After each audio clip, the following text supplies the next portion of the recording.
אנחנו בימים קשים מאוד שעוברים על מדינת ישראל.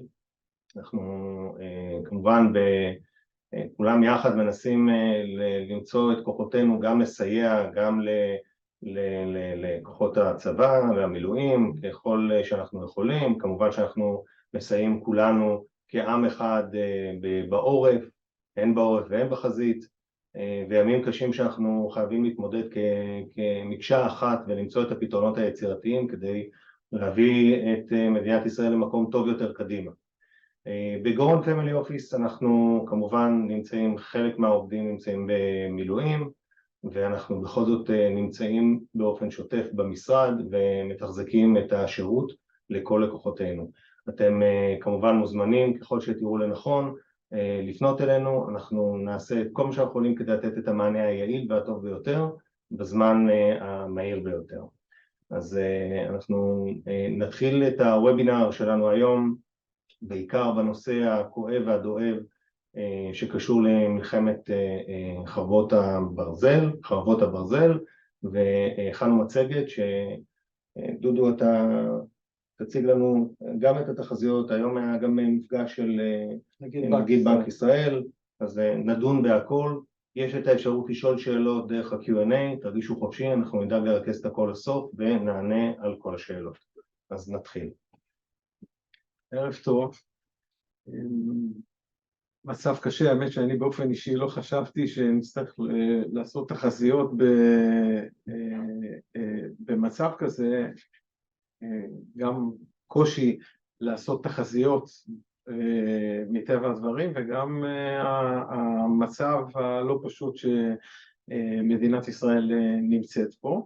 אבל בכל זאת צריך לעשות לנסות לראות אם יש לנו איזשהם אינדיקטורים להתחיל להבין, ואני בכוונה אומר להתחיל להבין את ההשפעה הכלכלית של המלחמה הזאת שעדיין נמצאת בעיצומה. על מה נדבר? בכלל, איך עושים מערכות בתנאי אי ודאות, מה תמונת המצב נכון להיום, יותר נכון, זה נכון לאתמול, ל-22 לעשירי, מה קרה בשווקים, איך השווקים הגיבו עד כה, מה הערכות המרכזיות של בתי ההשקעות, המדיניות של בנק ישראל והערכות של חטיבת המחקר של בנק ישראל שפורסמו זה עתה, אפשר להגיד. קצת נדבר על ארצות הברית ואיפשהו סיכום לגבי מה עושים או מה אפשר לעשות. אז נתחיל עם הערכות. זה תלוי בתרחיש שאנחנו רואים לנכון. אני קטונתי מלתת תרחיש ביטחוני, אבל התרחישים שמדברים עליהם יש מנעד מסוים של תרחישים, שהקל ביותר, שהוא לא פשוט, הוא מלחמה ממושכת בגזרת עזה, גוזר השפעה על השווקים, בעיקר על השווקים המקומיים.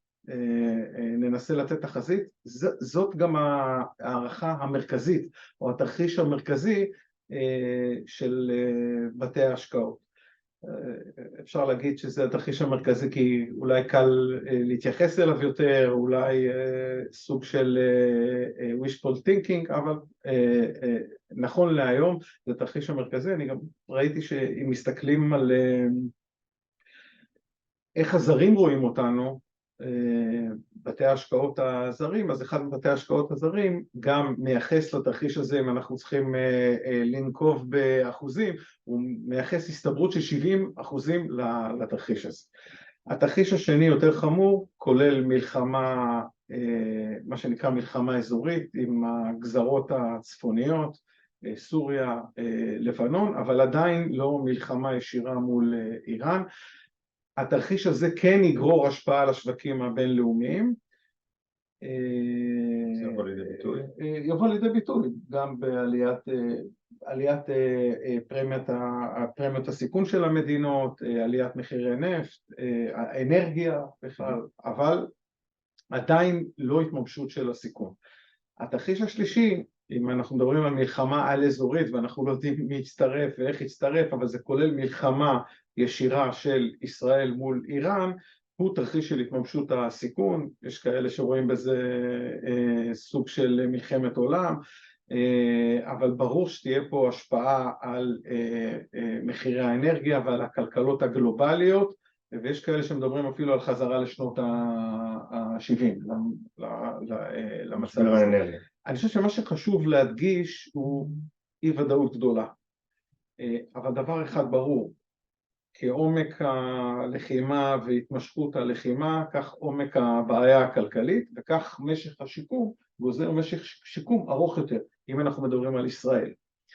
אבל בשונה אולי מאירועים אחרים, והאירוע שאני לוקח זה המשבר הפיננסי הגדול ב-2008, היה רעש גדול, אבל מוקד הרעש לא היה בישראל, היה בארצות הברית. ופה, ככל שהרעש יהיה יותר גדול, אנחנו צריכים להבין שאנחנו במוקד הרעש, ואז ההשפעה עלינו היא מן הסתם הרבה יותר גדולה. אז שוב, מבלי להתייחס למה הערכה הביטחונית, כי כאמור לא אנחנו בשביל לתת הערכה הביטחונית, צריך לראות מה קורה בכל אחד מהתרחישים. מבחינת הדוגמאות שאנחנו אומרים תרחישים, ובהנחה שאנחנו רוצים לתת איזשהו בנצ'מרק, אז בדרך כלל עושים השוואה למה שקרה בעבר, זה מה שאנחנו יודעים.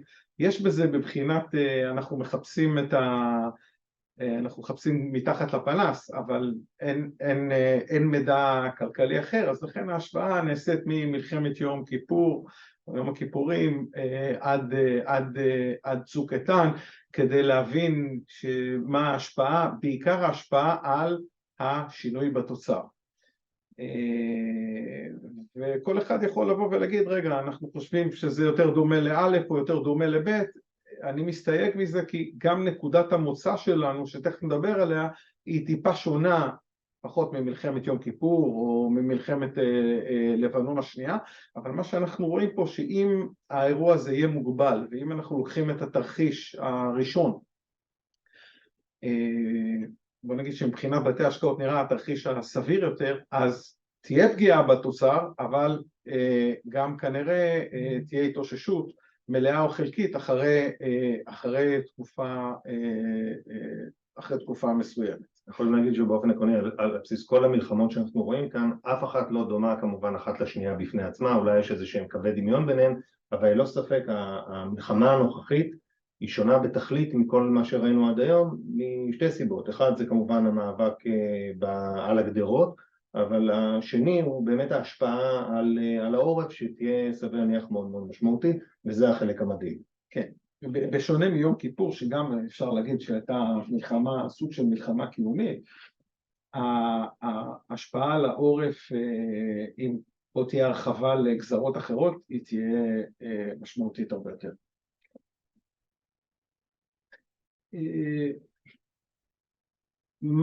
מהי נקודת המוצא? אז אולי אני אתחיל דווקא מציטטה שלקוחה מבנק ישראל, מההודעה של בנק ישראל היום, הודעת הריבית היום. הכלכלה הישראלית איתנה, יש לה יסודות מוצקים, והיא בעבר גם עברה תקופות קשות.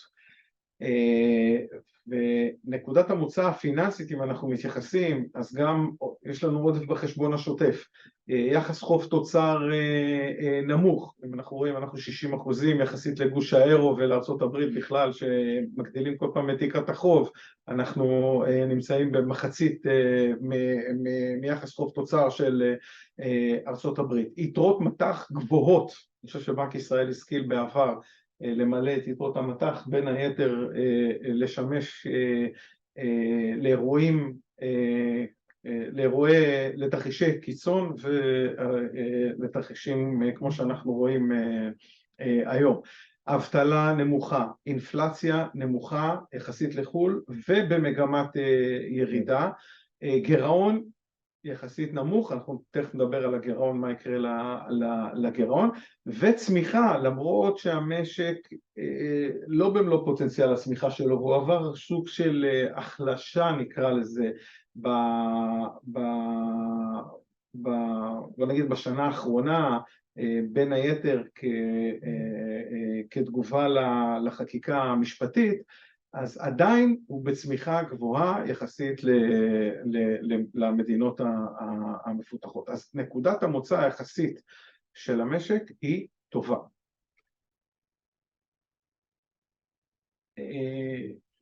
נקודות נוספות, חלקם גם מוסיפות לנקודת המוצא הטובה, הן חיוביות, חלקם אפשר להסתכל עליהן שהן פחות חיוביות. אז יש לנו את התמיכה של ארצות הברית, חיבוק דוב, תמיכה מדינית, תמיכה ביטחונית, תמיכה אזרחית, כלכלית הכוונה, ואפילו גם אפשר בין השורות לראות שיתוף של ארצות הברית בקבלת החלטות, שיתוף מסוים, אף אחד לא יודע מה קורה בחדרי חדרים, אבל יש בין השורות התחושה שארצות הברית מעורבת גם בצורה מסוימת בקבלת ההחלטות פה. זאת יש גם גיוסי כספים בהיקפים משמעותיים, גם מאנשים פרטיים וגם מבנקים וחברות אמריקאיות, שהחליטו שהן תורמות את הכספים האלה לישראל להתגייסות לטובת המלחמה הנוכחית שאנחנו נמצאים בה, משהו שאני לא זוכר שהיה כל כך בעבר, כל כך קיצור, כל כך משמעותי בעבר. כן. אז הקמת ממשלת אחדות, אומנם מאוחר, איך אומרים, אבל יש ממשלת אחדות. אמינות גבוהה לפעילות של בנק ישראל בתפקיד שלו כמייצב השווקים הפיננסיים, אני חושב שזה גם בא לידי ביטוי בהודעה של הנגיד היום, ובתמיכה שהבנק המרכזי מקבל מעמיתיו בחו"ל ומהציבור פה בארץ. התחלה, ואני בכוונה הניסוח פה נושא של התחלה, של להכין תוכניות פיסקליות, הכוונה היא סיוע, מצד הממשלה, מצד משרד האוצר, אם כי אני חושב שכולנו בעמנו אנחנו חיים ושומעים את החדשות גם מהיום, גם השבוע האחרון, שזה מעט מדי ומאוחר מדי וצריך לעשות תיקונים, יותר מבחינת היקף, כמות ושינוי סדרי העדיפויות. עוד פעם, ההצהרה לפחות של שר האוצר נכון להיום שעשו את כל שנדרש והפנו הכל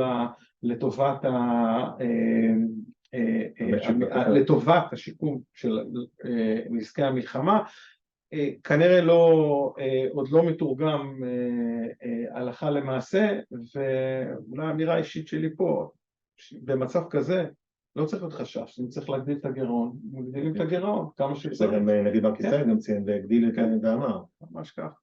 אבל התחושה היא באמת שהדברים עדיין לא מתגבשים לכדי משהו שהוא מסודר.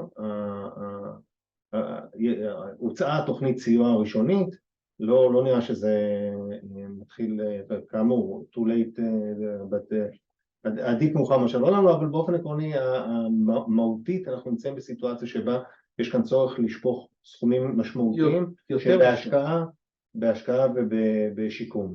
ולשנות חלק מסדרי העדיפויות, שבוא נגיד, על זה מדברים בצורה כזאת, בלי להיכנס לפוליטיקה, אבל יש צורך בשינוי סדרי העדיפויות. דיברנו על זה שפעילות המשק לא במלוא הפוטנציאל, וגם יש את הנושא של הירתמות העורף. דיברת על לא רק העורף הישראלי, אלא גם העורף בחו"ל, אבל יש הירתמות, וזה דברים שמשפיעים בצורה חיובית. אז בואו נראה מה קרה עד עכשיו, כלומר, אם זה המצב, איך השווקים הגיבו. אולי ספוילר, אני לפחות באופן אישי חושב שהתגובה היא מתונה יחסית, לא רואים איזשהם הנזלות מסיביות של תיקים, לא של פרטיים ולא של מוסדיים, שזה סוג של זאת אחריות של המשקיעים עצמם, בין אם זה מוסדי או פרטי, אבל זה גם אחריות וגם יכול להיות שגם סוג של, שאתה נמצא באי ודאות, אתה לא יודע מה לעשות, אז אתה משאיר את הקיים. אני חושב שיש אלמנט כזה ויש גם אלמנט של אחריות. אין גם את האלמנט השני, וואו, השווקים יורדים, אז בואו ניכנס עוד. את האלמנט הזה עדיין אנחנו לא רואים אותו. אנחנו לא רואים אותו. המדדים, אפשר לחזור אחד אחורה,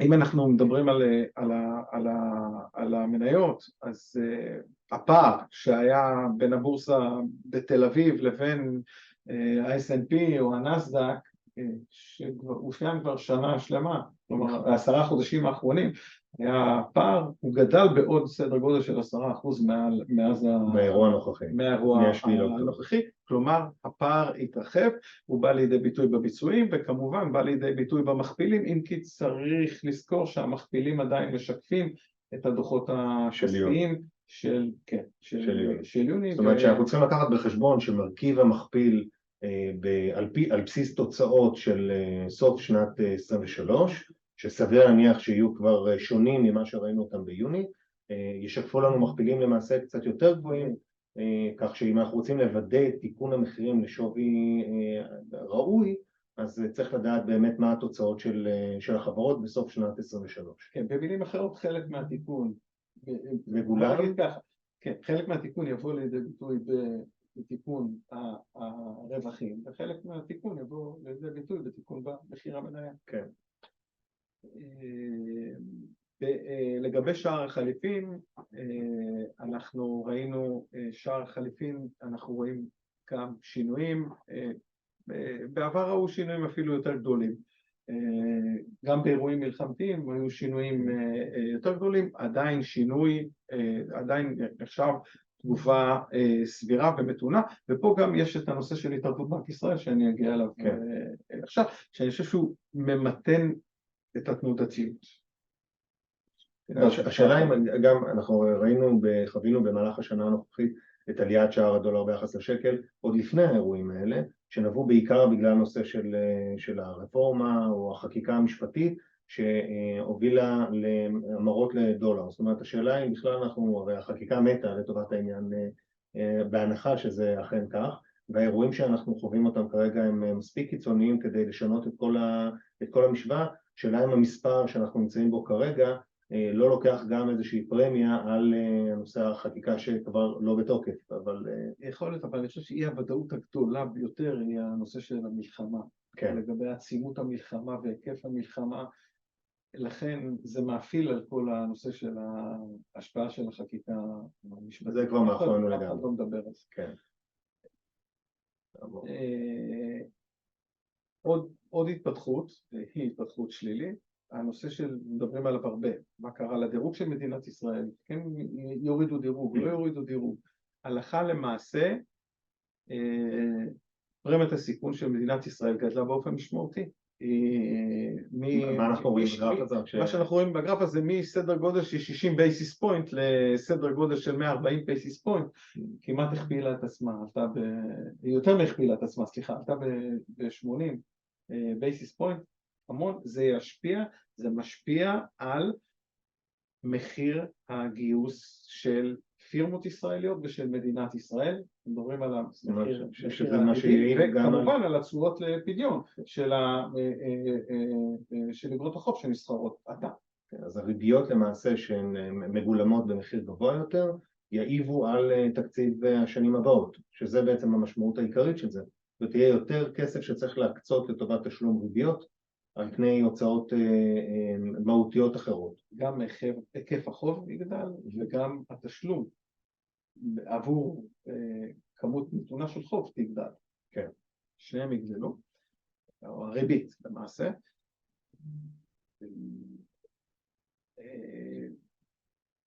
זאת תמונת המצב. בואו נראה מה הן התחזיות, ושוב אני מדגיש התחזית העיקרית, התרחיש העיקרי, הוא תרחיש של מלחמה ממושכת, אבל מצומצמת לגזרת הדרום, לגזרת עזה. וזה הנחת הבסיס של מרבית בתי ההשקעות. זאת הנחת הבסיס של מרבית בתי ההשקעות.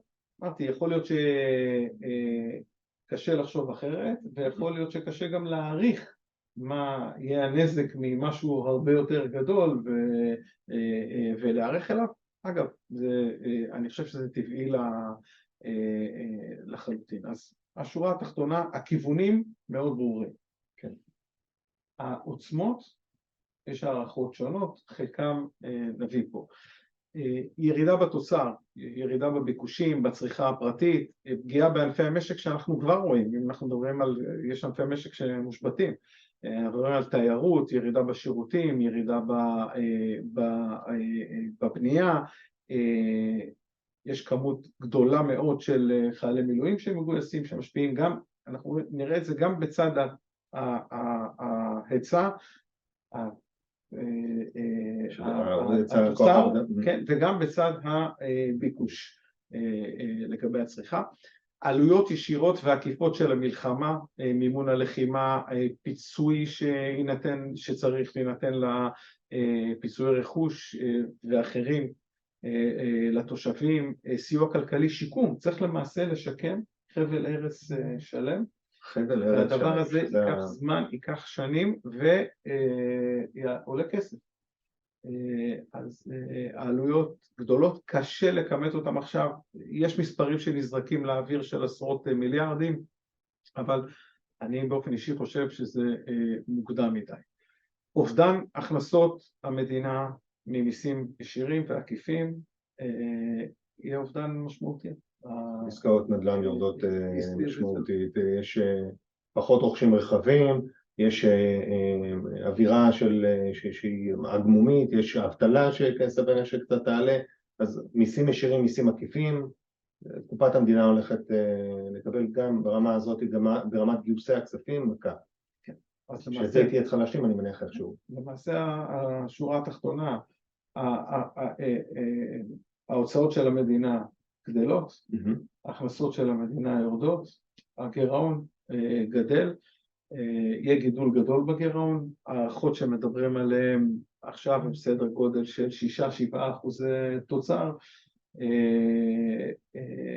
אבל אי אפשר לדעת, יכול להיות שכל הערכה היום יכולה, כן, ממש וההשפעה של זה ישירות גם על חוב תוצר. כן, כי לא ניתן עכשיו אף אחד לא יכול לאמוד עדיין את הנזקים, גם לא בשלב הזה. יש אומדן גם של בנק ישראל לחוב תוצר, שהוא גם עקבי עם המספרים האלה פחות או יותר. עלייה באבטלה, אפשר לראות את זה כבר בסימנים ראשונים שאנחנו מקבלים מההוצאה לחל"ת.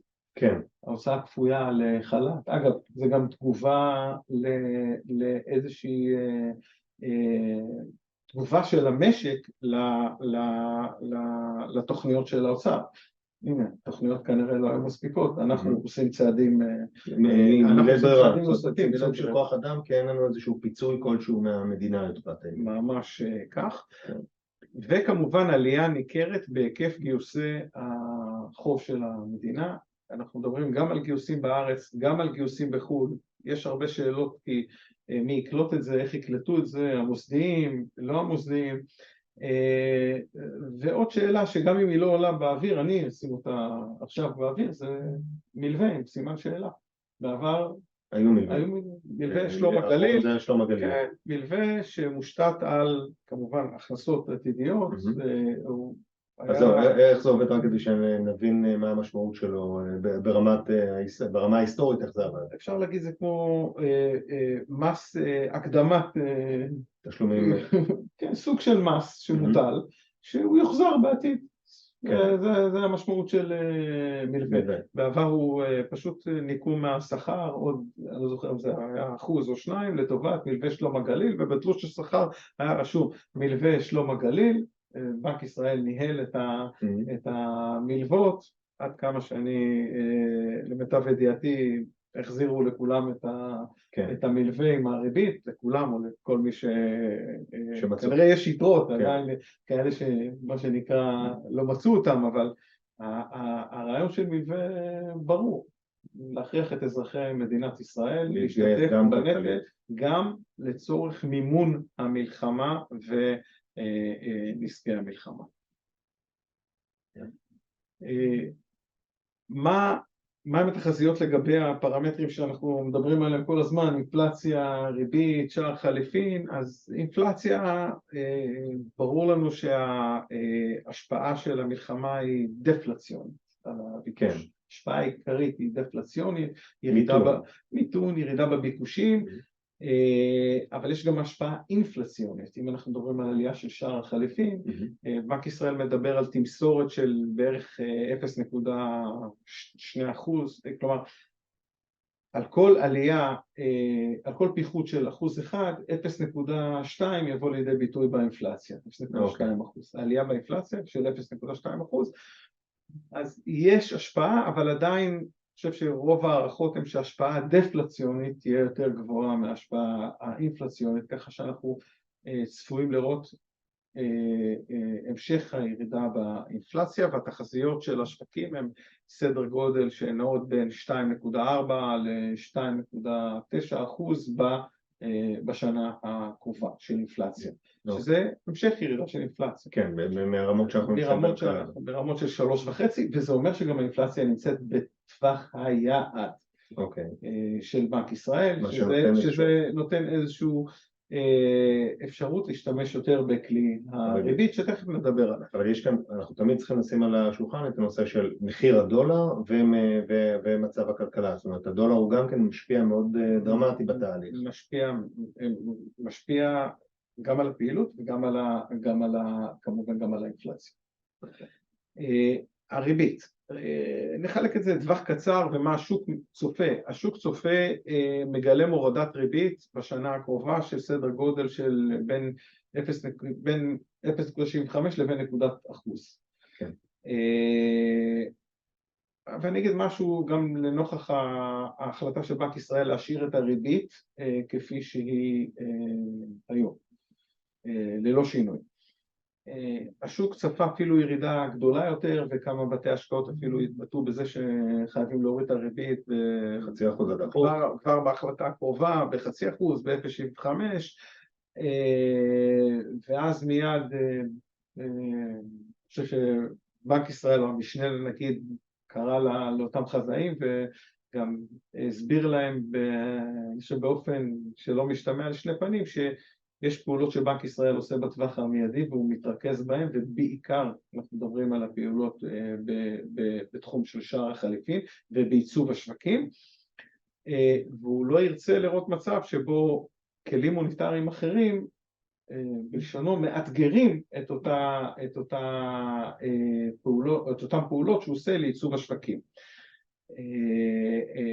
לכן בטווח הקצר אני אומר, הריבית לטווח הקצר עדיין יש הורדת ריבית בשנה הקרובה, גם התחזיות של בנק ישראל מגלמות הורדת ריבית, אם כי יותר או פחות, בוא נגיד ככה, משמעותית מ-0.75 או אחוז שלם. בטווח הארוך מה שרואים שיש עלייה בשיעורי התשואה לפדיון על איגרות חוב, בין היתר כתוצאה מעלייה של פרמיית הסיכון של מדינת ישראל. אז בסופו של דבר מה שאנחנו נקבל זה, אם התחזיות יתממשו, ירידת ריבית בטווח הקצר, עליית ריבית בטווח הארוך, עקום תשואה תלול יותר, הריבית תלול יותר. בשונה מריבית ואינפלציה שיש הערכות שהן גם מבוססות וגם אולי יותר מבוססות, גם בנק ישראל נתן איזשהן הערכות, לגבי שער החליפין סימני השאלה גדולים מאוד. אני חושב שאף אחד, קודם כל תלוי מאוד באופי המלחמה, במשך המלחמה, וגם אף אחד לא יודע אם הגענו לשיווי משקל אחר. כלומר, האם יצאנו משיווי משקל של מה שדיברו עליו של 3.6, או אם אנחנו נהיה בגירעון במאזן התשלומים, או בעודף במאזן התשלומים, עם ההשקעות שיצאו, שחשבו להיכנס לישראל, ייכנסו לישראל, הרבה סימני שאלה והרבה ודאות לגבי שיווי המשקל החדש, אז ככה ש... אבל בסופו של דבר בנק ישראל ישאף לשיווי משקל גם אם הוא חדש גבוה ממה שהיה בעבר שזה היה 3.6, לשמר אותו ולשמור על איזשהו איזון כדי לצמצם את התנודתיות. זאת אומרת, המטרה בסופו של דבר של בנק ישראל זה להביא אותנו לאותו שיווי משקל חדש שהוא סביר ושאפשר להתמודד איתו. כן, צריך להדגיש את הנקודה הזאת. לא לשנות את שיווי המשקל, כלומר לא לשנות, אין יעד של רמה של שער חליפין, אבל המטרה היא לא למתן את התנודתיות שהשער יגיע לה, כלומר, השער צריך להגיע לרמה מסוימת, הוא יגיע לרמה מסוימת. בנק ישראל לא יכול להילחם בזה על אף היתרות הגדולות, אבל הוא כן יכול לראות שההגעה היא תהיה בצורה ממותנת ולא בצורה תזזיתית, נקרא לזה ככה. די עקביים תחזיות חטיבת המחקר של בנק ישראל שפורסמו היום, עם דגש, עם הסתייגות, שעדיין זה בעיצומה של המלחמה ויש אי ודאות גדולה, אבל הערכה של בנק ישראל נכון להיום, שהמלחמה תגרע בין 0.5% ל1% תוצר בשנים, השנה הזאת ב-2024, יחס חוב תוצר צפוי לעלות בסוף 24 ל-65%, לעומת סדר גודל של 5% תוצר. גם כשמתייחסים לאירופה וארצות הברית, זה לא ממש אפשר לצאת מזה בצורה הרבה יותר, לחזור חזרה למסלולים של צמיחה בצורה יותר רגועה. זה לא דיזסטר לא מדהים. כן, עוד פעם אני מסייג את זה בזה, בהינתן התרחיש של מלחמה בדרום בעצימות גבוהה, אבל עדיין בדרום. שיעור האינפלציה שהוא מדבר עליו זה 2.9% בשנה הקרובה, ואפילו בנק ישראל כותב שהריבית צפויה לעמוד בין 4 ל-4.25% ברביע השלישי של 2024, כלומר מגלם ירידה של 0.25%, בנק ישראל אומר את זה. אז כן, אנחנו צפויים לראות ירידה ריבית בטווח הבינוני עד סוף השנה. כן, בטווח השנה. המדיניות של בנק ישראל, שאני חושב שדיברנו על זה, לגבי השער חליפין, לא נלחמים במגמה, אלא מקטינים את התנודתיות. לגבי הריבית, יהיה שימוש בכלי הזה, אבל מבלי לפגוע בכלי היציבות. וגם יש כלים נוספים, שנגיד גם דיבר עליהם היום, בדיבור עליהם, הנושא של הקלות לאוכלוסייה, דרך המערכת הבנקאית. כן. בהבחנה בין אוכלוסייה שנפגעה, אוכלוסיית צפון דרום, אוכלוסייה שמשתתפת בלחימה, חיילי המילואים, ואוכלוסייה אחרת, שיש רבדים שונים ורמות שונות של אני לא אקרא לזה סיוע, אבל של ללכת לקראת, אם זה בדחיית תשלומים, חלק מדחיית תשלומים ללא ריבית, חלק עם ריבית כפי שנעשו בקורונה. הנושא הזה אני חושב שמלווה באופן הדוק על ידי הבנק המרכזי. אוקיי. שער חליפין דיברנו, ריבית דיברנו, הקלות על האוכלוסייה דיברנו, מה קורה בארצות הברית? בארצות הברית. אני חושב שאי אפשר להתנתק, בכוונה הבאנו קצת את ארצות הברית, כי אנחנו לא מנותקים מהעולם. מה לעשות? וגם התשואות לפדיון פה באגרות חוב, בין היתר מושפעות מהתשואות לפדיון בארצות הברית. אני חושב סיפור המרכזי, יש שני סיפורים מרכזיים. נתחיל דווקא בשני. אחד זה תמיד דיברו על האטה והאטה צפויה ב-24, וכל פעם דוחים את האטה בארצות הברית, בינתיים המשק האמריקאי מפגין חוסן, הפרמטרים בשוק העבודה טובים, פרמטרים של הייצור טובים, עדיין אומרים יכולה להיות האטה 24, אם כי לא ידוע אם זה תהיה מה שהם קוראים נחיתה רכה, או שבכלל לא תהיה נחיתה, אז יש סימני שאלה לגבי הנושא הזה, אבל אני חושב שעוד סיפור מרכזי זה התשואות לפדיון. התשואה לפדיון על אגרות חוב של ממשלת ארצות הברית ל10 שנים חצתה 5%. זה אתמול, כמובן שעלה באופן חריג. וזה יכול לשנות משמעותית את התמונה ביחס שבין חוב לאקוויטי, ביחס שבין ישראל לחו"ל. יש פה איזשהו אירוע שהוא גם ישפיע, הוא למעשה עושה את העבודה לפד. כן. כי הוא משדר לפד שהריבית, המבנה האיטי הוא שטוח שם, כלומר הריבית תישאר קפואה, או תישאר ברמה הזאת לאורך זמן, זאת אומרת שהפד לא צריך להוריד פעולה ריבית כרגע, או או לעלות ריבית, והוא יחכה בהתאם להתפתחויות. אוקיי. בהתאם להתפתחויות של השפעת העליות הריבית שהוא עשה עד כה. כן. עכשיו, בהינתן שאנחנו דיברנו על האפשרויות של מה שיקרה פה במלחמה שלנו, יש איזשהו חשש שאנחנו מקבלים מארצות הברית לגבי אם זה יתרחב למשהו יותר גדול? אם זה יתרחב, זה עדיין לא מתומחר בשווקים. חשוב מאוד, זה לא מתומחר, אתה לא מרגיש שזה מתומחר? לא מתומחר, יש יותר כמו, מסתכלים על זה, אבל זה עדיין לא מתומחר, בשווקים. אני חושב שתהיה,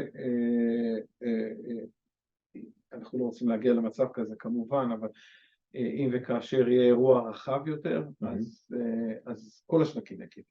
בצורה בכל העולם נראה תנודתיות עולה באופן משמעותי. אני חושב שזה אירוע גלובלי. כן, שלא נגיע לשם. כן.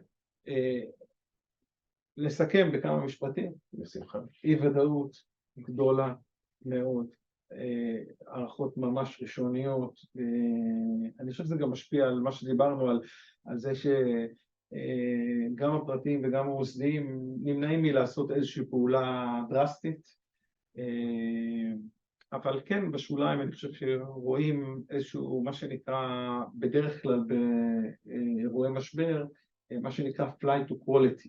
כן. אם יש תיק אז לא הופכים למחרת את כל התיק, אבל מזיזים חלק קטן מהתיק, או בשוליים מזיזים מרכיב שהוא נחשב מסוכן יותר, לרכיב שנחשב פחות מסוכן, מה גם שהרכיב שנחשב בטוח יותר היום, התשואה שלו היא די יפה. כשאתה מתייחס ל... לא תשואת אפס, אני מתייחס לאגרות חוב, תשואת פדיון לאגרות חוב ממשלתיות. כן. הזדמנויות, כמו שאמרתי, ממש מוקדם לדבר על הזדמנויות, אני שומע שמדברים על בנקים, על ביטוח, ממש מוקדם. לגבי ביטוח, אני חושב דרך אגב, אני חושב שצריך לעשות הפרדה ביניהם, כי ההשפעה שונה על הביטוח לדעתי יותר משמעותית מאשר על הבנקים. בבנקים כנראה תהיה יותר הפרשה לחובות מסופקים. כן, אבל אם כי המערכת הבנקאות שלנו היא בוא נגיד ככה איתנה, כמו שבנק ישראל אוהב להגיד. שזה חשוב. ואז תעשיית הגז, אנחנו ראינו משהו שהוא מעניין, ראינו ירידה בישראמקו לדוגמה, אפשר לראות ירידת שווי. העניין הוא שבמקביל הגז לא נפגע, אז אין לנו כאן איזשהו מחשבה, יכול להיות שיש מרכיבי סיכון שלא לוקחים בחשבון, אבל זה דוגמה אחת. הבנקים ציינת כאיזשהו כלי שיכול להיות מעניין להשקעה, אבל צריך לקחת בחשבון שתהיינה הפרשות לחובות מסופקים, מה שבסופו של דבר יפגע ביחס הון. ובנושא בחברות ביטוח, אז הסוגיה שעלתה בחברות הביטוח היא בעיקר מכיוון שכרגע, נכון להיום, בגלל המלחמה אין הרבה אירועי ביטוח. המשק נכנס לאיזושהי התכנסות ואנחנו לא רואים תנועה בכבישים, אין פריצות, אין גנבות, אין אירועים שהם חריגים, מה שאומר שחברות הביטוח המאזנים שלהם יהיו יותר חזקים בהמשך. זה נגלה בהמשך. אין לנו כאן איזושהי המלצה קונקרטית, משום שאנחנו נמצאים בנקודה שבה הצומת, לאן זה הולך מפה, עדיין לא ברור, ואנחנו עדיין עם סיכון, עם פרמיית סיכון מאוד מאוד גבוהה על רכיב המניות. שבמקביל באמת בשוק האג"ח אפשר לקבל ריביות כבר טובות. אוקיי, בסדר גמור. אז ברשותכם אני אסיים את נפתח לשאלות. אני נשמח, אני רואה שיש כבר שאלות, אז אנחנו נעבור עליהן אחת אחת. אני מקווה שיש בעיה שהייתה אולי ששמיעה, אבל סקטורים מומלצים להשקעה בשוק המניות, אז כאמור עברנו ככה ממש בקצרה, גם על רכיב הבנקים שדיברו עליו ושמענו עליו רבות, גם על תחום הביטוח וגם תחום הגז. אנחנו כאמור לא רואים צורך לשנות פוזיציות משמעותיות באפיקי המניות, לא כרגע, לפחות נמתין לאיזושהי ודאות קצת יותר גדולה, הכרעה כלשהי שיש בשדה הקרב שיוביל לאיזשהו ביטחון שאנחנו כבר לקראת סיום או רואים את סוף האירוע הזה, ואז כנראה יהיה יותר נוח וקל לקבל החלטות. אני באופן אישי חושב שמוקדם אפילו לראות את סוף האירוע. כן, אנחנו לא שם. אנחנו לא שם. זה נראה כמשהו שהולך להיות ארוך, ולכן אין כרגע איזושהי המלצה קונקרטית. נשאלה השאלה אם להשקיע בארץ או בחו"ל. ציינת משהו אחד. אם אנחנו מתמקדים באירוע שהוא מקומי, אז בארץ או בחו"ל, בחו"ל כנראה שלא נראה איזושהי תנודתיות משמעותית כתוצאה מהאירועים הנוכחיים, שהם לוקליים בארץ, ואז יכול להיות שיותר מעניין שם, אבל במקביל גם המחירים בארץ כבר, אם זה מתמקד רק בארץ, אז זה לא משהו שאמור להיות ארוך לאורך זמן, אז גם ההזדמנויות שיהיו כאן עדיין הופכות להיות למשהו שהוא משמעותי, ובמידה וזה הולך להידרדר למשהו יותר גדול, אז כמובן שבין ישראל לחו"ל, אז אולי ישראל קצת פחות, אבל גם בחו"ל ייפגע. זה ציינת, האם הדולר ירד ל-3.6, האם ההשקעה בחו"ל לא תיפגע? זה כשאלה. השאלה אם הדולר ירד ל-3.6, שאלה אחת. זה שאלה אחת. כי הוא גם יכול לעלות. הוא יכול לרדת, אף אחד לא יכול לתת תחזיות היום לשער החליפין, תחזיות טובות לשער החליפין, אבל ההשקעה בחו"ל עצמה, ההשקעה עצמה לא תיפגע. הפוזיציה הדולרית, אם יש חשיפה דולרית, היא תיפגע. מה שאנחנו ראינו זה חלק מתיק הנכסים של הציבור שמוחזק על ידי המוסדיים, הוא חשוף היום מן הסתם יותר לדולר, כי מוסדיים החליטו להגדיל את החשיפה שלהם לשער חליפין, מה שקרה לא דווקא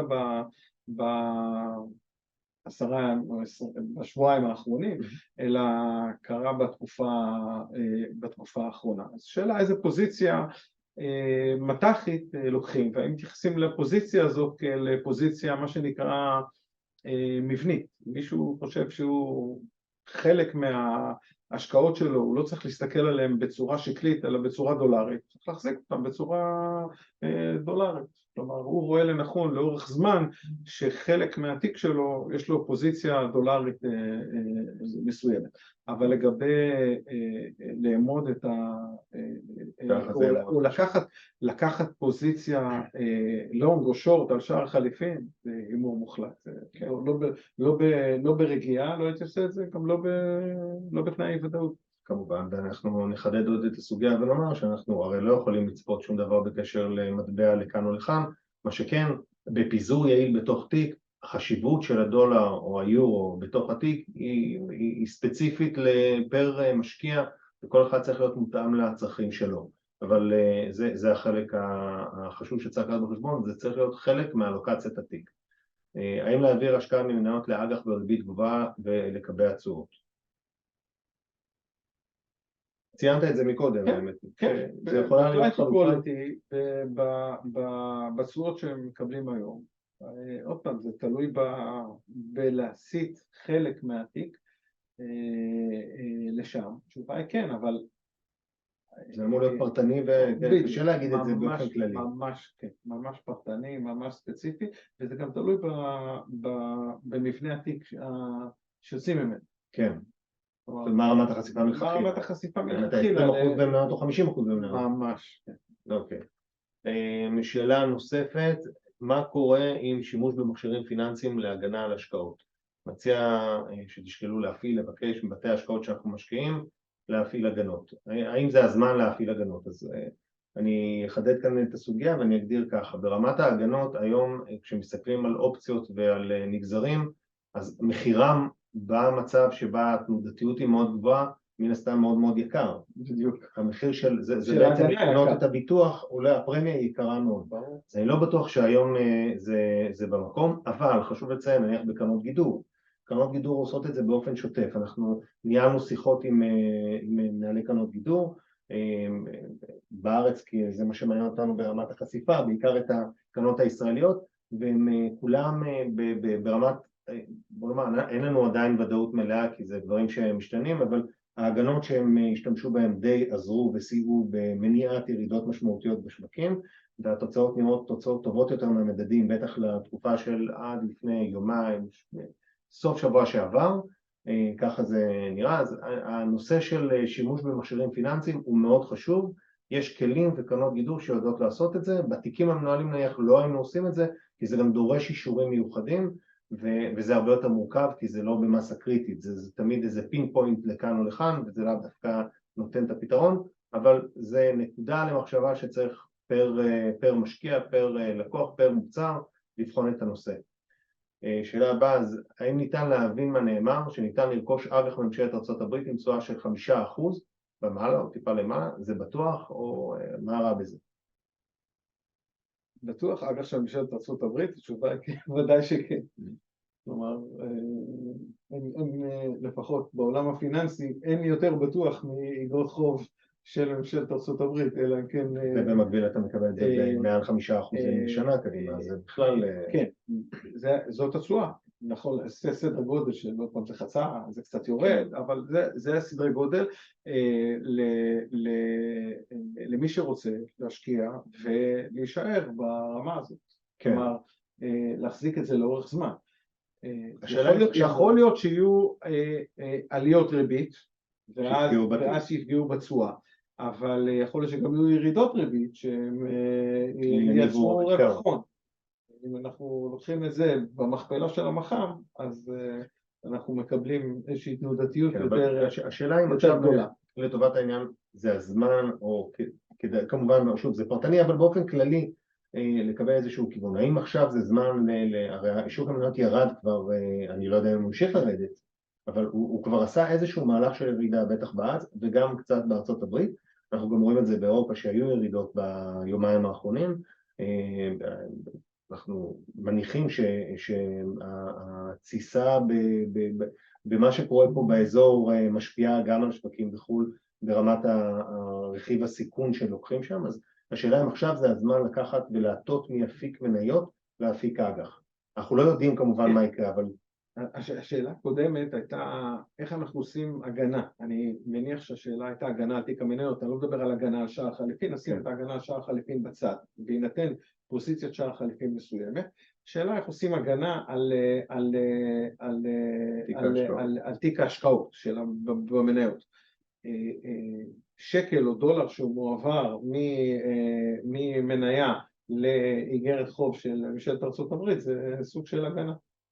מרכיב הגנתי למי שרוצה להפחית את רמות הסיכון, זה ראוי ורצוי. מי שחושב שאנחנו נמצאים באיזשהו נקודה שרב הנסתר על הגלוי ולכן אולי לא כדאי לעשות, זה מאוד מאוד אישי וצריך לבחון כל דבר לגופו. שאלה נוספת שנשאלה, הכלכלה בארצות הברית בסדר, שוק המניות יורד ונראה שנכנס למצב דובי, מה הערכות שלנו? אפשר לתת הערכות לכלכלה, לשוק קשה. כן, השוק זה קשה, אבל בשני משפטים, אומנם נגענו בארצות הברית, אבל שני משפטים ככה על מה הערכות שלך לגבי ארצות הברית קדימה? אני חושב שיהיה האטה מסוימת, אבל לא משמעותית כמו כפי שצפו. כלומר, למעשה הפעולות שהפד עשה לצנן את המשק, הם מה שנקרא נושאות או מתחילות לשאת פירות, ועדיין ורואים המשך ירידה באינפלציה. אני חושב שאם תהיה או עדיין המשך ירידה באינפלציה, אז הפד יתחיל לעשות חזרה, ותהיה מה שכולם רוצים שיקרה, מה שנקרא נחיתה, soft landing, נחיתה רכה. המשק האמריקאי במצב טוב. נכון. אוקיי. אם יש עוד שאלות, נשמח. רגע, אם הצטרפנו של הנושא, מה יקרה לשוק האמריקאי אם סין תחמם את הגלובוס? אז אנחנו מדברים כבר... מה זה תחמם? תחמם יכול להיות תחמם בהתערבות במזרח התיכון, שאנחנו מדברים עליה היום, או תחמם בצורה אחרת, בצורה של טיואן. הוא ייפגע, ברור שהוא ייפגע, אבל כל השווקים ייפגעו, ואני יוצא מנקודת הנחה שהשוק האמריקאי, הפגיעה בו, שהיה משבר. אחד הדברים שראינו ב-2008, זה קצת העלה תהיות, אבל המשבר היה בארצות הברית, הסאב פריים היה בארצות הברית. מה אנשים עשו במשבר כדי להגן על עצמם? קנו אגרות חוב של ממשלת ארצות הברית. זה היה flight to quality, כי כולם, או החוף מבטחים, הדולר נחשב חוף מבטחים, האגרת חוב של ארצות הברית נחשבת חוף מבטחים, למרות שהבעיות הן בארצות הברית. כן. אז בכל מקרה, בטענה שבמידה וחס וחלילה אנחנו מדרדרים פה למשהו שהוא יותר משמעותי, אם סין מתערבת והדברים מתחממים בגלובוס, אנחנו מדברים כאן על אירוע שלא נמדע על מלחמת עולם, אבל בואו נשים את זה קצת באיזושהי פרספקטיבה, גם יכולים להיות אירועים קטנים. כל אירוע שיהיה במהלך בין מעצמות, רוסיה, ארצות הברית, ישפיע גלובלית על כולם, ויכול להיות שעל ארצות הברית אפילו פחות. שארצות הברית פחות מאשר... יכול להיות, אני מאוד הפעם, תלוי מה האירוע, אבל כן. זאת אומרת שבסופו של דבר, אם אנחנו מתייחסים לאיזשהו ממד של מקום ש-safe haven כזה, אנחנו מדברים... זה הדולר, זה השוק האמריקאי, כן. אוקיי, בסדר גמור, בוא נראה שיצטרפו עוד כמה שאלות. שאומרים שהאיום הסיני על ארצות הברית זה הרבה יותר מטיואן. אני לא יודע. לא יודע להגיד, זה כבר, זה שערוך, זה כמו השערה מאוד רחוקה. לקחת בחשבון שאין ספק שאנחנו נמצאים בנקודת זמן שאם ארצות הברית מרתקת כוחות במקום מסוים, יכול להיות שזה ייצור תיאבון במקומות אחרים. לא יודעים לנתח את זה, אין לנו לצערנו את הכישורים לזה, זה לא התחום עיסוק שלנו, אנחנו יותר נוגעים בנושא הכלכלי וההשפעות של דברים כאלה בכלכלה, אז עם זה אני מסכם את הנושא הספציפי הזה. ויש עוד שאלות, אנחנו נשמח. בכל מקרה, בינתיים, לקראת סיום, אנחנו כן מודאגים ברמה מסוימת מהמצב, אנחנו לא יודעים לאן זה יכול להידרדר, אנחנו מאוד מקווים ומתפללים שהאירוע הזה יסתיים כמה שיותר מהר עם חתירה ליעד שמה שאנחנו היינו רוצים שיוצב, שיושג, כל אחד לפי ראות עיניו, ואני לא יודע לומר מה בדיוק היעד הנכון, מה שבטוח אנחנו היינו רוצים שכל החטופים יחזרו לארץ ושנמצא ימים טובים יותר. אנחנו בכל מקרה נהיה זמינים ואנחנו נשתדל לעלות עוד וובינר כזה בהמשך, בהתאם לאירועים שיקרו אנחנו פשוט נדאג לעדכן אתכם, ואנחנו לרשותכם בכל סוגיה, שאלה ועניין, אנחנו פה. שיהיה לנו טוב. תודה רבה לכולם.